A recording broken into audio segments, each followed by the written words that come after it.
so tired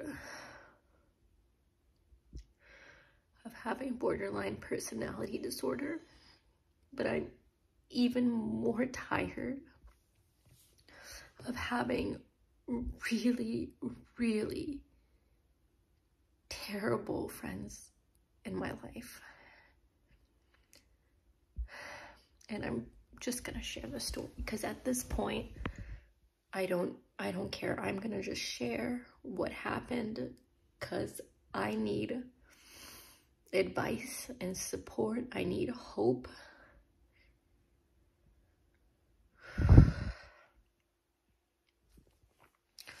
So on the first day of middle school,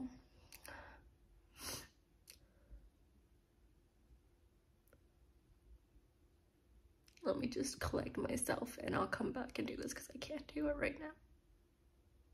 I'm just gonna like take a step off, try to clean my face, and then I'll share the story. The doorbell just rang and my sister sent cookies, and believe it or not, that actually helped a lot. So thank you, Madhya. Anyway,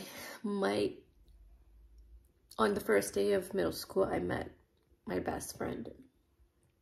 And for the next 15 years, literally my best friend, we traveled it didn't matter if we were ever in different cities, we would travel to see each other, surprise each other on birthdays, and just travel the whole world from California to New York to even New Zealand to go see her. And it was when I was in New Zealand that she mentioned that she was thinking about moving to San Francisco. And I said to her, oh my God, there's this guy that I know in San Francisco, and for some reason I feel like you would be perfect for him and he for you. And up until that point, she hadn't really ever had a real relationship. But anyway, she ended up moving to San Francisco, and lo and behold, she got into a relationship with him, with this guy that I had told her about, her first relationship. And now it's been like, I don't know, 5, 6,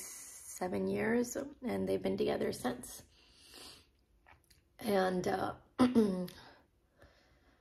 you know, I always joked with her, like, hey, you're not allowed to stop being my best friend ever. Like, if you ever even try, I will hunt you down. And we always laughed about it. But as soon as the pandemic started to hit, she started like becoming more and more distant, responding less and less. And that was right when I had my baby as well. So it was actually the last time I ever saw her was when Lily was born, so 3 years ago. Just became more and more distant after that, more and more quiet, and eventually just cut me off entirely. No closure, nothing. I reached out multiple times. I checked in with her family to see if she was okay because I was concerned. And I kept hope, you know, that things would work out at some point or eventually. So just kept checking in over and over. And yesterday, Nosh goes to the grocery store in our hometown, obviously. And guess who he bumps into? My former best friend and her boyfriend that I set her up with.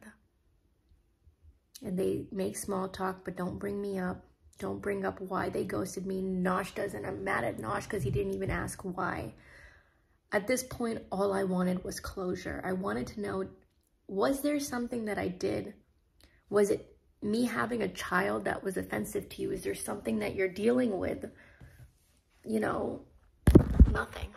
There's just no fucking closure.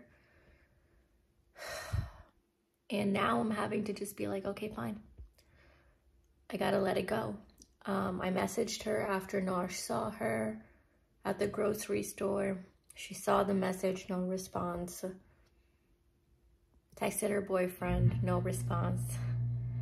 And at this point, I finally took the step of blocking them because I'm done. For 2 years, man, it's been a one-sided friendship. I've been reaching out for the sake of 15 years. I'm done now.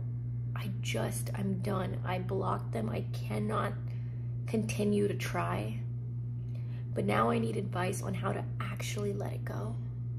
Because as someone with BPD, it's just so much harder to have abandonment, especially abandonment without closure. And we never once had a fight. We never once had any issues. I cannot recall any single thing I've ever done to her that was negative. The only thing I did was have a baby, and she completely stopped talking to me after that. So it is what it is. I'm crying it out today. I'm letting myself grieve, and then I have to close this chapter. I cannot keep trying. So if you have any advice, let me know. I'm just gonna try and take today easy. And yeah.